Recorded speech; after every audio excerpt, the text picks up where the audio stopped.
Hey all எல்லோரும் எப்படி இருக்கீங்க? நிச்சயமாக எல்லாருமே நல்லா இருக்கணும்.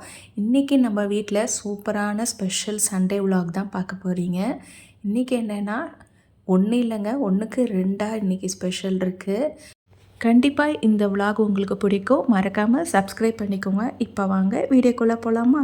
காலையில் பார்த்தீங்கன்னா ஃப்ரெஷ்அப் ஆகிட்டு ரொம்ப நாள் ஆச்சா பூரி சாப்பிட்டு, எங்கள் வீட்டில் வேற பூரி செய்ன்னு சொல்லி சொல்லி அப்புறம் காலையிலே பூரி போட்டாச்சு. இந்த பூரி பார்த்தீங்கன்னா யார் சுடுறாங்கன்னா எனக்கு சுட வராது. என்னோடய ஹஸ்பண்ட் தான் சுட்டுட்ருக்காரு. நான் சுட்டேன்னா புஸ்ஸுன்னெலாம் வரவே வராது. ஸோ அதனால் நான் வந்து சைட் டிஷ் மட்டும் பண்ணிவிட்டேன். அவங்க வந்துட்டு பூரி சுட்டாச்சு. அப்படியே சாப்பிட்டுட்டு கடைக்கெல்லாம் போயிட்டு நான்வெஜ்லாம் வாங்கிட்டு வந்தாச்சு. இன்றைக்கி பார்த்தீங்கன்னா மத்தி மீனும் நண்டும் தான் வாங்கியிருக்கேன். எனக்கு மத்தி மீன் ரொம்பவே பிடிக்கும். ஸோ நண்டும் ரொம்ப பிடிக்கும். இவ்வளோ வாட்டி நண்டு பண்ணாலும் அதோடய டேஸ்ட் என்னமோ நல்லா இருக்குல்ல அப்படின்னு வீட்டில் சொல்லிகிட்டு இருந்தாங்க. ஸோ அதனால் இன்றைக்கி வேறு மாதிரி சிம்பிளாக ரொம்ப மசாலா அது மாதிரிலாம் இல்லாமல் ஒரு நார்மலாக செய்யணும் அப்படின்னு தான் வச்சுருக்கேன். அதோடய டேஸ்ட் எப்படி வருதுன்னு தெரியல. ஸோ ஃபஸ்ட்டு மீன் குழம்பு வந்து செஞ்சிடலாம் அப்படின்ட்டு அதுக்கு எல்லா தாளிப்பும் கொடுத்தேன். ரொம்ப அரைச்சி ஊற்றி அந்த மாதிரி செஞ்சால் எனக்கு பிடிக்க மாட்டுது. இந்த மாதிரி சிம்பிளாக செய்வோம் இல்லையா, புளிக்குழம்பு மாதிரி கூட்டி விட்டு, ஸோ அந்த மாதிரி தான் இன்றைக்கி நான் வந்து செஞ்சேன். ஸோ நல்லா வதக்கிட்டு மஞ்சத்தூள், தனியாத்தூள், கொஞ்சம் கலருக்காக தனி மிளகாத்தூள் போட்டுக்கிட்டேன். அப்படியே கொஞ்சம் ஊற வச்சு இந்த புளியும் ஊற்றிக்கலாம். இந்த புளி பார்த்திங்கன்னா கொஞ்சம் எடுத்தாலே அவ்வளோ புளிப்பு வரும். ஸோ அதனால் கொஞ்சமாக ஊற வச்சுட்டு தான் கடைக்கு போய் எல்லாம் வாங்கிட்டு வந்தேன்.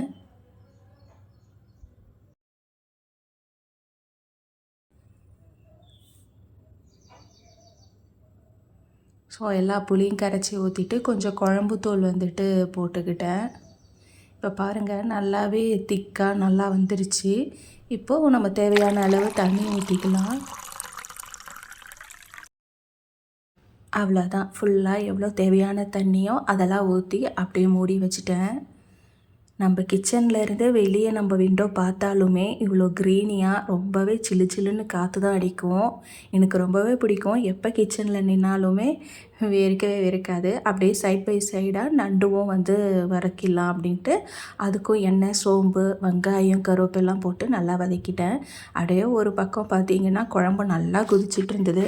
சரி இன்னும் கொஞ்சம் கொதிக்கட்டும் அப்படின்னு வச்சுட்டேன். சாதமும் நம்மளுக்கு ரெடி ஆகிடுச்சு. குழம்பு அவ்வளோ நல்லாவே கொதித்து வந்துடுச்சு. சரி மீனை போட்டுடலான்னு மீனும் போட ஆரம்பித்தேன்.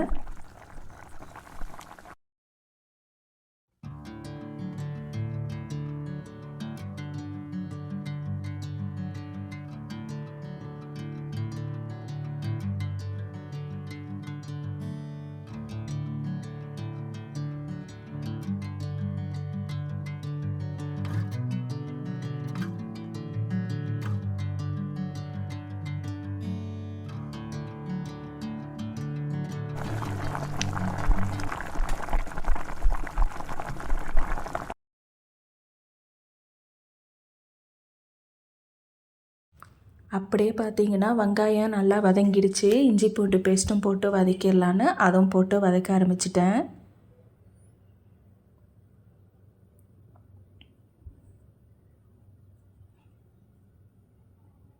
இங்கே குழம்பு வந்துட்டு ஆல்மோஸ்ட் ரெடி ஆகிடுச்சு. சரி இன்னும் ஒரு 2 நிமிஷம் இருக்கட்டும்னா அப்படியே மூடி வச்சுட்டேன். அடுத்து தக்காளியும் போட்டு நல்லா வதக்க ஆரம்பிச்சிட்டேன். இந்த மாதிரி நீங்கள் நண்டு வச்சு பாருங்கள். உண்மையிலே சொல்கிறேன், இது வரைக்கும் நான் செஞ்சதுலே இதுதான் ஃபஸ்ட் டைம். அவ்வளோ டேஸ்ட்டாக இருந்துச்சு. இந்த மசாலாலாம் போடாமல் சிம்பிளாக செய்யும்போது அவ்வளோ ஃப்ளேவராக நல்லா இருந்தது. ஸோ இதுக்கும் மஞ்சத்தூள், தனியாத்தூள், காரத்தூள்லாம் போட்டு நல்லா வதக்கிக்கிட்டேன். இந்த மாதிரி நல்லா தொக்கு மாதிரி வதக்கிக்கோங்க. அப்போ தான் நான் சொல்கிற மாதிரி டேஸ்ட்டு கண்டிப்பாக உங்களுக்கு வரும். அவ்வளோதான், நம்மளோட குழம்பு ரெடி ஆகிடுச்சு. ஆஃப் பண்ணி மூடி வச்சாச்சு. வெளியே பார்த்தா நல்லா குளு குளுன்னு சில்லுன்னு கிளைமேட் இருக்குது. அப்படியே நம்ம வீட்டுக்குள்ளே பார்த்தீங்கன்னா சுட சுட மீன் குழம்பும் நண்டு வறுவலும் செய்யும்போது சூப்பரான காம்பினேஷனாக இருந்துச்சு. அப்படியே நானும் நண்டெல்லாம் எடுத்து போட்டு வதக்க ஆரம்பிச்சிட்டேன்.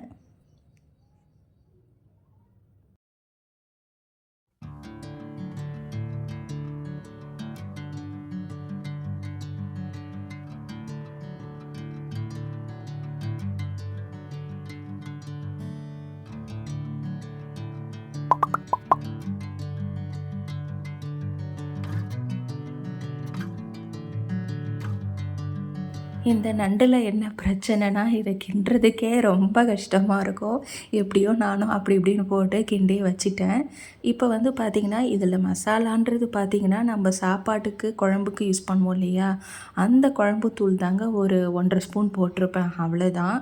அது மட்டும்தான் இதுக்கு மசாலான்னு பார்த்தீங்க. அது மசாலான்னு சொல்ல முடியாது, அவ்வளோதான். அதுக்கு ஒரு ஃப்ளேவர் டேஸ்ட்டுக்கே நான் போட்டிருக்கேன்.